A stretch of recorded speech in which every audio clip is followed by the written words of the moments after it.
السلام علیکم ورحمۃ اللہ وبرکاتہ۔ الحمدللہ وکفیٰ وسلام علی عبادہ الذین اصطفیٰ، اما بعد۔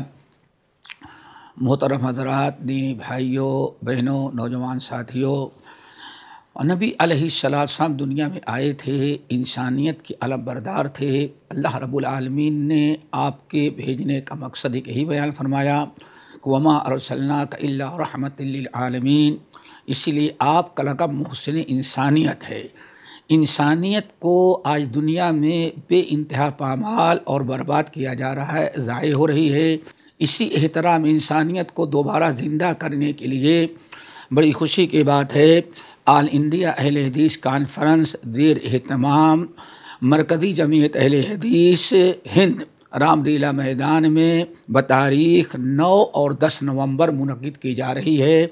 آپ تمام حضرات سے پرزور گزارش ہے کہ آپ تمام حضرات ہر اعتبار سے کانفرنس کا تعاون کریں اور وہاں پہنچ کر کے سنیں اور سنائیں اور کامیاب بنانے کی کوشش کریں۔ اس پر انشاءاللہ آپ حضرات اجر عظیم کے مستحق ہوں گے۔ اللہ تعالی ہم سب کو شریک ہونے کی توفیق نصیب فرمائے۔ وما علینا الا البلاغ۔